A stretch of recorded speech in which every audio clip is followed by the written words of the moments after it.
Sasha Navar here, coming to you with another video. Today I want to talk about standards. The standards you probably got. Or your standards are either too low, non-existent, or you don't stand on them. As they say right now in pop culture, standing on business. You ain't standing on business, honey. But for real, when it comes to dating and being in relationships, I have found that either people don't have standards or have low standards, or have the standards but throw them to the wayside because they're like, oh, well, I don't want to lose this person, and so I never mind on, faithfulness, or like being like empathetic and like supporting each other in our endeavors, or like being like a spiritual person, or liking whatever your standard is, you're willing to set them aside because you want to rock with this person. It's trash. So this is something that I've talked about a lot with a lot of my friends, even the people I've dated, to the point where there have been times where I've gotten into relationships with people and straight up told them, hey, listen, so I like you. I like you not only physically, I'm definitely attracted to you, and I like spending time with you, and I would like to get to know you on a more intimate, romantic level. However, there are certain things that are very important to me, and these are the things that are very important to me, and I really don't want to enter into a romantic relationship with someone who, doesn't respect that, doesn't care about that, or doesn't hold the same values as me. Is that cool with you? If no, no big deal. We can just be friends. But if yes, let's do this thing. I literally remember saying that. I was dating this girl.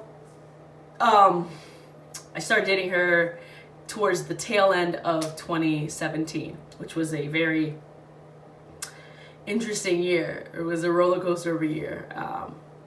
Growth kind of a year for sure. I mean, every year is a growth year.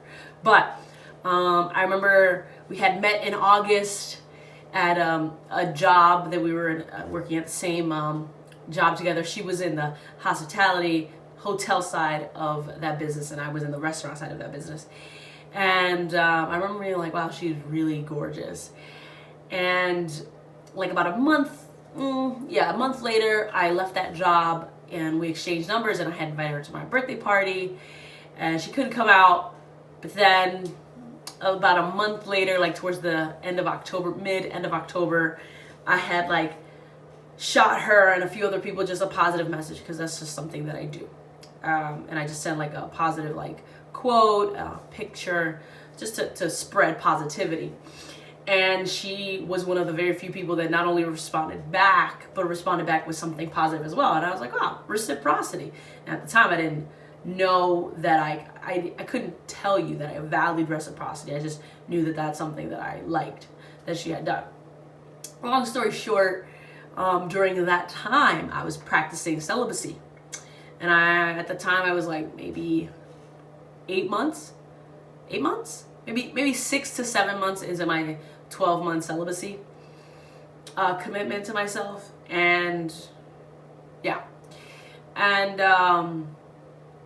we just started hanging out, and I was like, ooh, I'm digging this girl, like for sure. I didn't know if she liked me too. We were just hanging out. I was like, ooh, I'm starting to like really dig her more than a friend.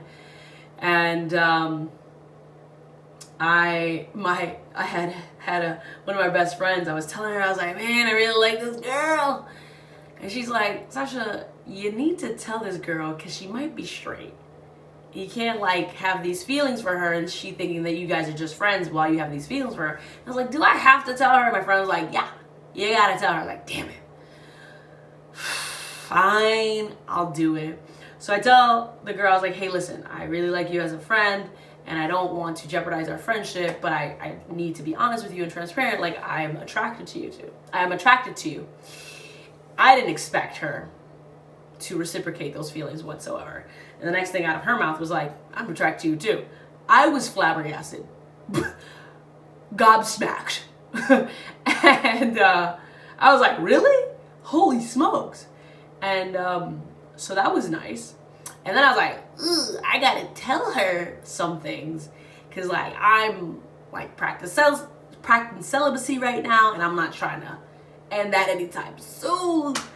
And so, and I'll talk about my celibacy journey at a different video, but I think that's a very interesting part of my journey, and something I feel that not everyone, but some people should embark on.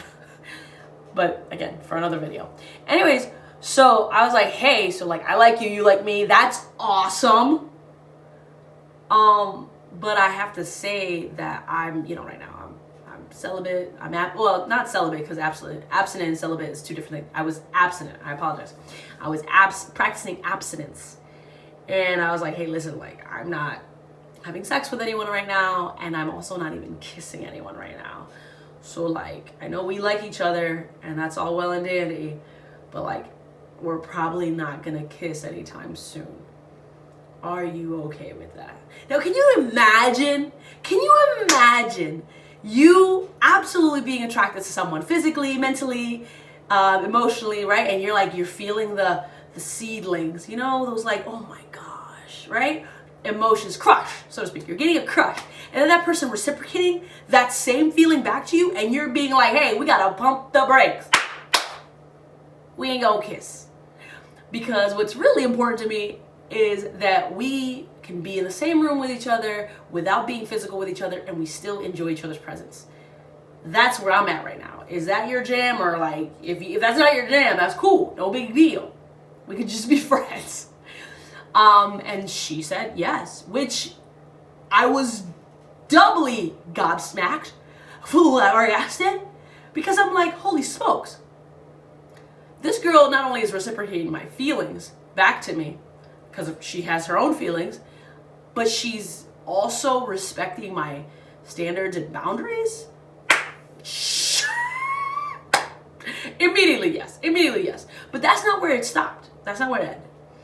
It continued, because at that time I had been in previous relationships before that had ended because we weren't in alignment in terms of our values and in terms of compatibility, and they just weren't supportive of the things of my lifestyle and the things that I was pursuing, and that just wasn't working, and so I knew that was really important to me. At the time, what I knew that was most important and non-negotiables for me was, you have to respect my family, right?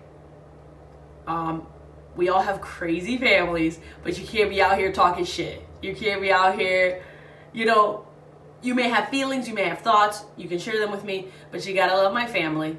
You gotta love my family. And two, you gotta rock with me and my business.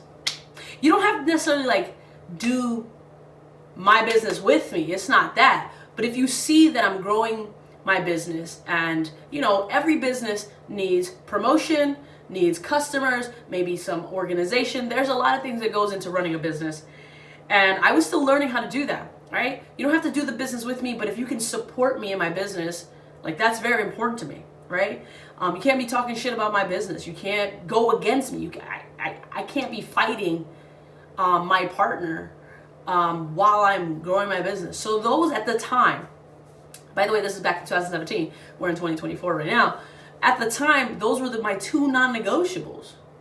Since then, I have grown in my self-awareness and in the things that are very important to me, and that list has expanded. But at the time, I communicated that to her, and I said, listen, like, I'm looking for someone that's gonna support me in my business. You don't have to like do it with me, but you best believe I'm looking for a cheerleader, because it's hard to be a business owner and an entrepreneur. It's hard like creating your own lane and carving out that path and creating that for yourself and other people to be on. So I can't have you be negative, honestly. And she immediately said, I'm not looking to do your business with you, but I can support you in it. And immediately I was like, wonderful. So I already knew my standards then. I knew that I wanted someone to respect my boundaries, and I knew I wanted someone who loved my family with me, as well as, now, my family was nowhere near us, so it's not like we spent a lot of time with my family, but you can't be talking shit about my family. And unfortunately, some of the people that I've dated in the past said not so very nice things. But that happens, you gotta check people, especially if you have standards. And then the last one was, you have to be positive about my business. You have to support me, because yeah, you look good and we're attracted to each other, but this is my bread and butter, and eventually will probably become our bread and butter if we continue on this relationship and eventually get married. So those were my standards back then, legitimately. Like I said, since then it has grown, the list has grown. But I knew that through conversations and through dating other people and being like, what's important to me? What's really important to me to have in partnership and with someone I'm in a relationship with. And, those conversations need to happen. Those conversations need to be had. Because if you don't have those conversations, then you don't know. You're going into a relationship just blind, essentially, not necessarily, essentially, because you're just allowing yourself to accept what comes your way. And then there's this unspoken about feeling inside of you that you have, and you're just like, I don't know if I rock with that. But you love that person, you're attached to that person, and you want to make that person happy. And so you're like, it's fine. And you hush up your internal voice that's trying to say, hey, see that thing right there? It's a no for us. Maybe you should let her know. Maybe you should let that person you're dating know. But a lot of us don't, for many reasons. And if you're that person that you don't speak up for yourself in partnership, then what kind of a relationship do you have? If you're in a relationship with someone that you can't state your standards, your boundaries, your desires to, what kind of relationship you're in? You're not in a relationship that you can honestly, openly communicate. Now, whether or not they agree with you or not isn't the main issue. Really what I'm talking about is, do you know your standards? Do you know your non-negotiables? And are you able to communicate them without cowering? And don't get me wrong, I used to be like that. So I understand. I used to be such a people pleaser that I would, instead of telling people, hey, so that doesn't rock with me. That's not really my jam. I get it. That's you, cool, but that's not gonna work for me. So I don't think this partnership really has the potential to flourish, because this is very fundamental to me. I would kind of beat around the bush and be like, oh, are you sure? Or maybe let's do it this way. And there's nothing wrong with being gentle in your communication at all, right?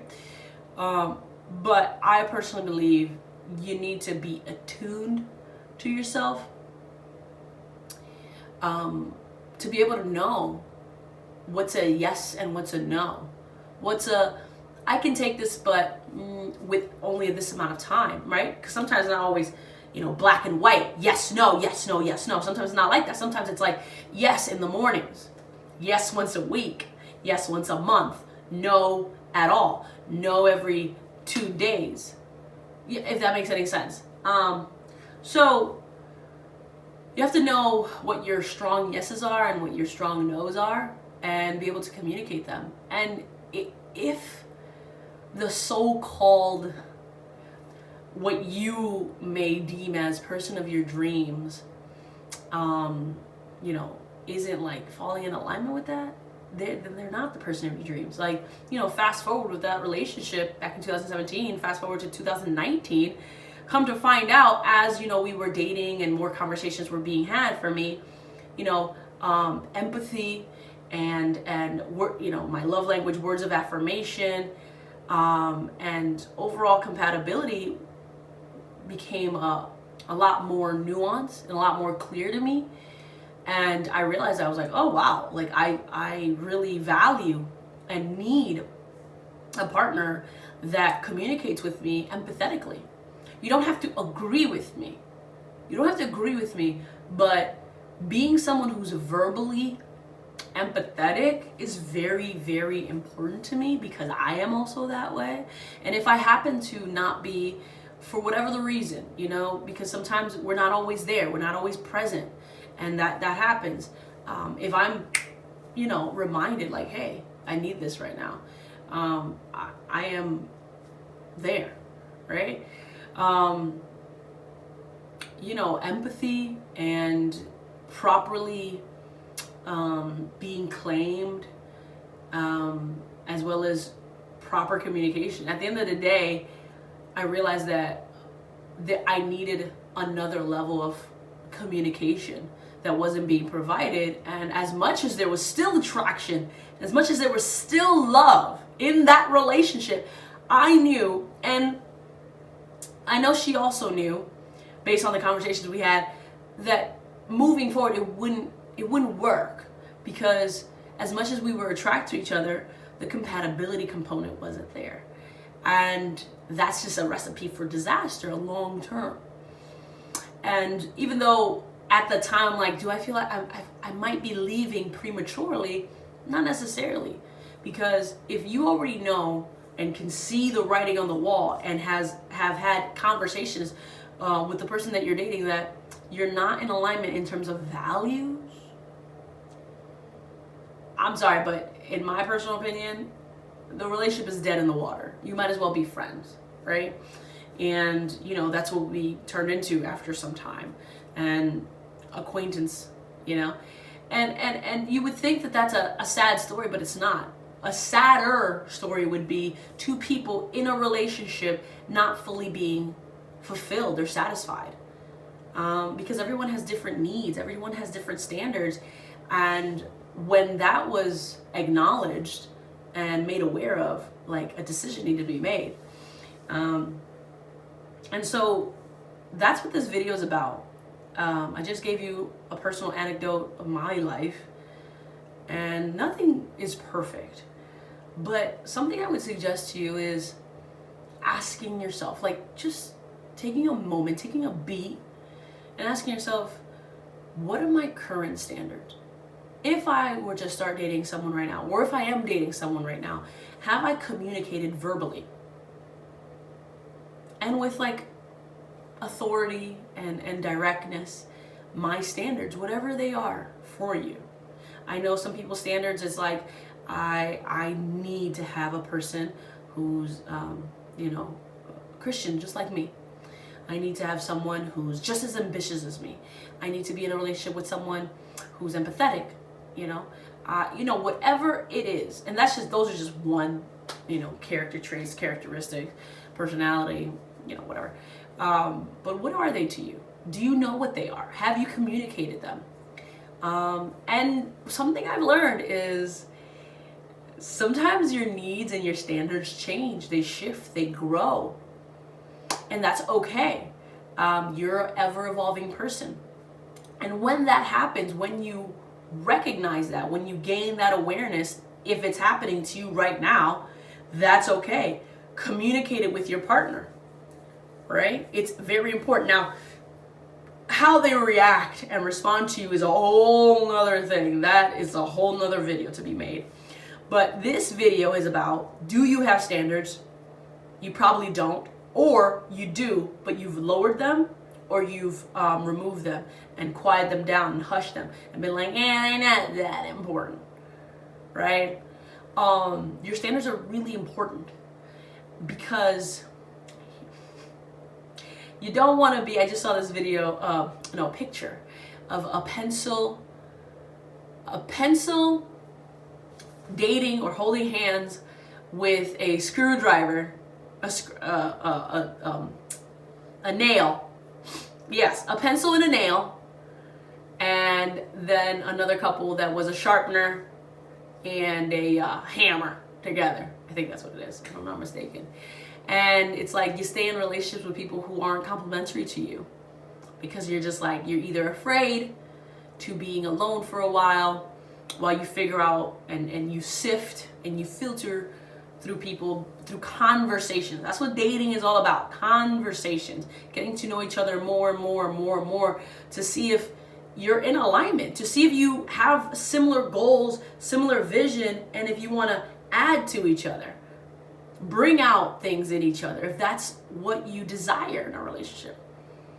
Right? No, we're like, oh, well, well, they're great, they have these qualities, and they might be great. Like, don't get me wrong, I've dated incredible humans, right? But were they great for me? And was I great for them in return, vice versa? You know, like, we are great on our own, but were we great together? You may be great on your own, and your partner may be great on their own. Or the person you're about to date, start talking to, is great on their own. But are you great together? Because in a relationship, there's you, there's them, and then there's we. There's the us component. And all three are super duper important. This video is about the you component. I'll make other videos about the them component and the we component, the us. But yeah, know your standard, know your non-negotiables. I'm curious, though, to know what your current non-negotiables are, and if they are different than they were before, and have you communicated that to your partner? So I'm just curious, and how it went, those conversations. Do you have current standards and non-negotiables? Do they look different than they used to be, 2? And 3, have you communicated with the person that you're dating, the person you're talking to, the person you're in a relationship with right now? So I'd like to know. I'll see you in the next video.